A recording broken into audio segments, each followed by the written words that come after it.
गौतम बुद्ध के जीवन की एक रोचक कहानी जो आपके कई सवालों का जवाब दे देगी। गौतम बुद्ध के बारे में हम सभी अच्छी तरह जानते हैं। एक युवराज जिसने ज्ञान की तलाश में अपने राजपाट और परिवार सबको त्याग दिया। बुद्ध ने ज्ञान प्राप्ति के बाद लोगों को उपदेश देने शुरू किए और समझाया कि व्यक्ति अपने अच्छे बुरे का स्वयं जिम्मेदार है। उन्होंने अपने जीवन काल में कई शिक्षाएं दी, लेकिन कुछ ही लोग ऐसे थे कि जो उनकी शिक्षाओं को समझ पाए और सत्य को जान पाए। आज हम बुद्ध के जीवन से जुड़ी एक ऐसी कहानी बताने जा रहे हैं जो आज के दौर में भी प्रासंगिक है। उपदेश सुनने वाले का प्रसन्न एक व्यक्ति जो प्रतिदिन भगवान बुद्ध के प्रवचन सुनने आता था, उसने एक दिन भगवान बुद्ध से कहा कि मैं नियमित रूप से आपका प्रवचन सुनाता हूँ, लेकिन मेरे अंदर किसी भी तरह का कोई परिवर्तन नहीं आ रहा। क्या मेरे अंदर कोई कमी है? मैं कारण जानना चाहता हूँ। आपको बता दें कि अपने उपदेशों में भगवान बुद्ध सच्चाई के मार्ग पर चलने को कहते थे। वह अहंकार, द्वेष, लोभ आदि को जीवन से दूर करने की सलाह देते थे।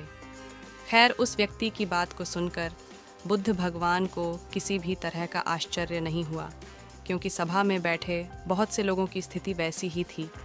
इसलिए उन्होंने जवाब देते हुए उस व्यक्ति से पूछा, आप कहाँ रहते हैं? व्यक्ति ने जवाब दिया कि मैं श्रावस्ती का रहने वाला हूँ। मार्ग पर चलकर ही मिलेगी मंजिल।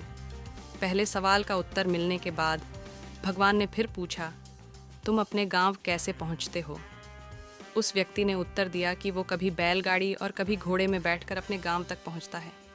इसके बाद बुद्ध ने एक और सवाल किया कि वहाँ पहुँचने में तुम्हें कितना वक्त लग जाता है? उसने आकलन लगाकर वक्त बता दिया। इसके बाद गौतम बुद्ध ने सवाल किया कि क्या अभी यहाँ बैठे हुए तुम अपने घर श्रावस्ती पहुँच सकते हो? वह व्यक्ति थोड़ा अचंभित हुआ और उसने जवाब देते हुए कहा कि यहाँ बैठे मैं कैसे अपने घर पहुँच सकता हूँ? घर पहुँचने के लिए तो मेरे को चलना पड़ेगा और फिर वाहन में बैठकर ही मैं घर तक पहुँच सकता हूँ। उस व्यक्ति की बात पर जवाब देते हुए बुद्ध बोले कि तुम सही कहते हो, चलकर ही मंजिल तक पहुँचा जा सकता है। सीख को जीवन में उतारना ज़रूरी। भगवान बुद्ध ने आगे समझाते हुए उस व्यक्ति से कहा कि जिस तरह बिना चले मंजिल नहीं मिलती, उसी प्रकार अच्छी बातों को केवल सुनकर कोई परिवर्तन नहीं आता। अच्छी बातों को अपने आचरण में ढालकर ही व्यक्ति को मंजिल मिलती है। इसके बाद वह व्यक्ति अपनी भूल को समझ गया और उसने बुद्ध के बताए मार्ग पर चलने का फैसला किया। क्या कहती है कहानी? बुद्ध के जीवन के इस छोटे से वाक़ये से हमें बहुत कुछ सीखने को मिलता है।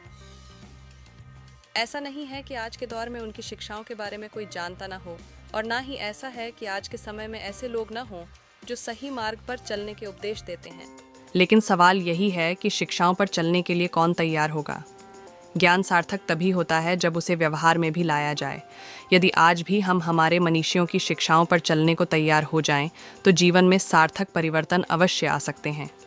जो लोग अपनी असफलताओं का रोना रोते हैं, उनके लिए भी यह कहानी सीख देती है कि क्या आप उस मार्ग पर चले जिस पर चलकर आप मंजिल पाना चाहते थे?